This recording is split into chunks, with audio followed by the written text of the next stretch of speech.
Porque o eixo dinâmico do mundo sempre teve lá no hemisfério norte, né? E nós estamos isolados aqui no continente, aqui no subcontinente aqui da América do Sul.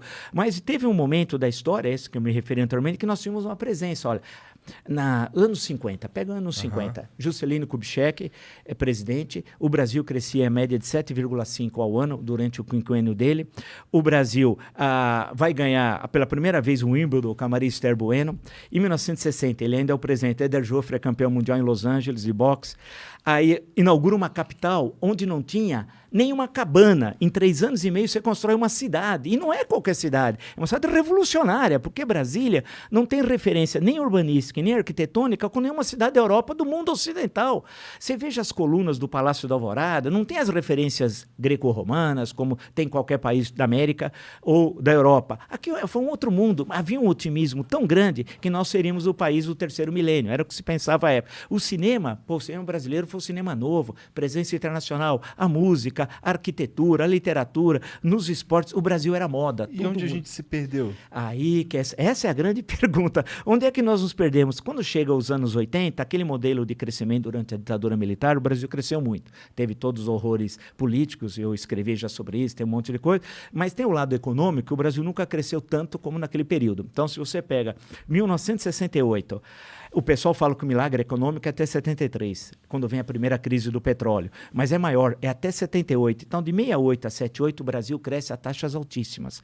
E aquele deslocamento campo-cidade, as cidades crescem também muito rápido, o país se industrializa. O Brasil foi, em 1980, era o maior parque industrial do hemisfério sul. A indústria representava 30% do PIB. Sabe quanto ela representa hoje? 9%. É uma loucura, né? Então, era um país... A gente retrocedeu. Retrocedeu, nós demos grandes saltos para trás. Aí nos perdemos com a crise da dívida externa em 82, porque o Brasil se endividou e parte da dívida do Brasil não era juro fixo, era juro móvel. No governo Carter, os Estados Unidos meteu o pé pelas mãos economicamente e a inflação foi de 2 dígitos, o que anual, o que para os padrões americanos é uma coisa altíssima. E a taxa de juros também subiu. Então, e aí teve 2 choques de petróleo, 73 e em 79, quando o preço do petróleo aumentou muito e o Brasil importava 2/3 do que consumia. Na época, a Petrobras só conseguia produzir 1/3. E então, o Brasil ficou... Bem, nós tivemos tentativa... Os postos de gasolina fechavam sábado e domingo, porque tinha de racionar, né? Aí queriam inventar um negócio chamado Simoneta, que era um papelzinho que a gente chegava e entregava. Teve todas aquelas tentativas de resolver o problema. Mas veio a crise, aí o Brasil não conseguiu pagar. Tanto que em 82, o México estourou e o Brasil era o maior devedor. E não tinha condições de honrar a dívida, nem pagar os juros e amortizações, quanto mais o principal. Aí nós começamos a tropeçar economicamente, aí veio os planos de estabilização, o Cruzado 1, Plano Bresser, Plano Verão, Plano Collor 1, Plano Collor 2. Né?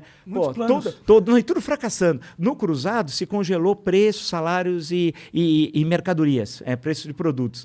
Você Todo mundo sabe que isso não funciona.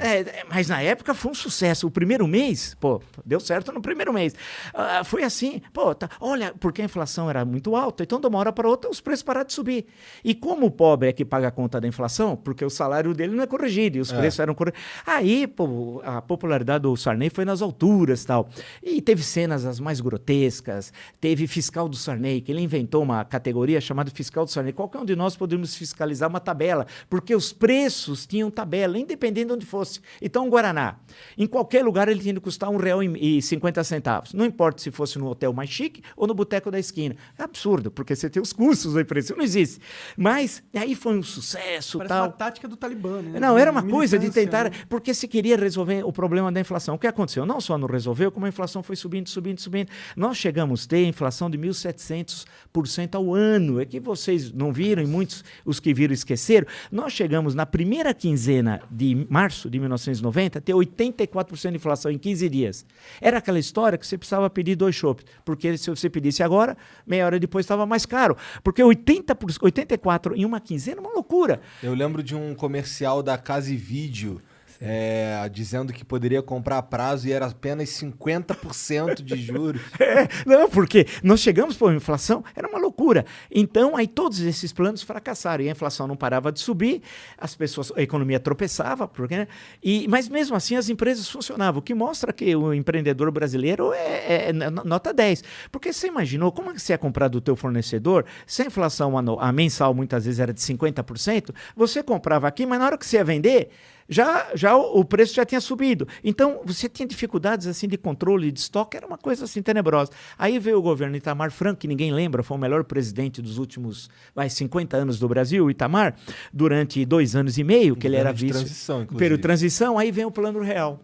Aí veio o Plano Real, que não tinha nada dessas maluquices de congelar isso. O Plano Collor não só congelou preço, mas congelou ativos financeiros. O que é o ativo? Conta corrente, poupança.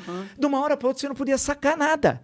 Você precisava pagar o salário dos funcionários da tua empresa. Não tem jeito, você não conseguia pagar. Foi uma loucura. E o que tinha de tão especial no Plano Real? Aí o Plano Real, aí que é uma grande sacada econômica, né? Porque basicamente não só, mas fundamentalmente o André Lara Rezende e o Pércio Arida e tal. Eles já estavam com essa proposta desde o ano da década anterior, chegaram até a publicar em livros e tal. O que eles vão fazer? O problema da inflação é a moeda perder valor. Você precisa confiar na moeda e a partir dali a economia começa a se manter relativamente estável. Aí o que eles fizeram? Fizeram a transição da antiga moeda para o cruzado. E em 2 meses teve a URV, havia uma unidade referencial de valores. E o Brasil fez esse país é fantástico, por isso que essas coisas de Bolsonaro, essa caterva, vai embora tal. A gente tem de ver 94. Em 2 meses, você tinha uma tabela, né, em que você tinha a conversão de URV na nova moeda. E deu tudo certo, porque na padaria você tinha 2 moedas. No ônibus, 2 moedas. Nas grandes empresas negociando, tinha 2 moedas. Eu lembro que eu sempre observava o Aloysio Mercadante.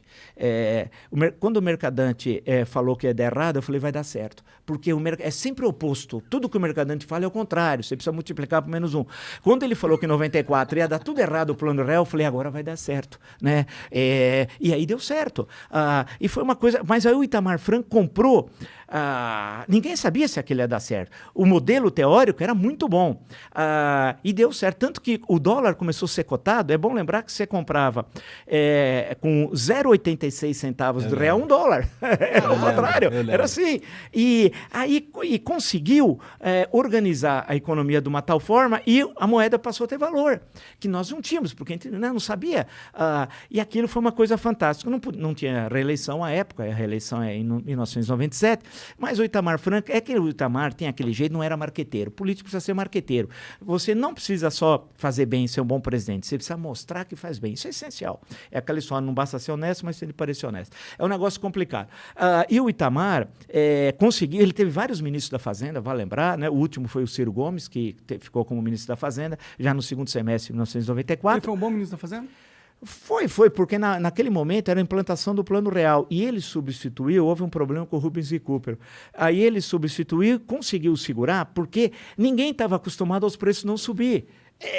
Porque era uma coisa já inata. O sujeito recebia a coisa na loja, já pegava aquela maquininha, já, né? Aí, estabilizou. E aí a inflação foi caindo, voltando a níveis aceitáveis, né? E aí isso garantiu que o Fernando Henrique fosse presidente da República. O Fernando Henrique deve levantar as mãos aos céus a 2 coisas. Um, ao Plano Real e outra, a coragem do Itamar Franco. Porque o Fernando Henrique era ministro de Relações Exteriores. Não era da Fazenda, quando veio o Plano Real, antes de vir, estava chegando o Plano Real. Aí o Itamar... Houve um problema com o ministro da Fazenda, o Itamar, ele queria substituir, pensou no Fernando Henrique, ligou para ele estava em viagem internacional, nesse momento estava em Nova York, que ele era ministro de Relações Exteriores. Falou, olha, Fernando Henrique, eu queria te consultar, tal. Ele falou, não, eu não quero, não aceito, em hipótese nenhuma, ser ministro da Fazenda, tal. E o Itamar falou, mas aí tem um problema. Ele falou, qual? Já está no Diário Oficial, cara. Já saiu. Você não é mais ministro de Relações Exteriores. Você vai chegar aqui, você viajou, ministro de Relações Exteriores, você volta ministro da Fazenda. E aí começou a implantação do Plano Real, do qual, politicamente, ele acabou hiper favorecido, né? Tendo em vista que ele tinha dificuldade de ser, ele era senador, de ser reeleito deputado federal. Ele sabia que o Senado ele não tinha chance em 94. Tanto que no final de 83, ele falou, você é candidato a deputado federal, tal, aí veio o Plano Real, caiu no colo dele. A história é assim, a história é surpreendente, né? E aí ele em junho de 94, Lula estava em primeiro disparado, né? E aí lança a candidatura dele e ele ganha no primeiro turno. E em 98, ganhou outra vez no primeiro turno, as 2 vezes do Lula. Mas fez um governo que, de um lado, teve essa estabilização, né, em relação à inflação, mas foi muito pouco ativo no campo do desenvolvimento econômico. O Brasil cresceu muito pouco. Claro que ele teve crises internacionais, teve a crise da Rússia, a crise asiática, problemas complicados que a moeda nossa aqui teve de ser desvalorizada, teve momentos complicados de crises internacionais e o Brasil não tinha reservas monetárias suficientes para segurar ataque especulativo da moeda. Hoje o Brasil tem uma reserva imensa, tal, que vem, inclusive, ainda desde dos governos do PT. Então, você consegue assegurar caso tenha um ataque especulativo. Naquele momento não tinha. E aí ele termina o segundo governo melancolicamente, né, em 2002. Né? Se você for dar uma olhada no governo de 2002, até no Ministério, pega o segundo semestre, eu nem lembro os nomes, eu pego os nomes e falo, mas quem é esse cara? Né? Foi muito ruim. E aí vem as eleições de 2002 e o Brasil passa a seguir um outro caminho.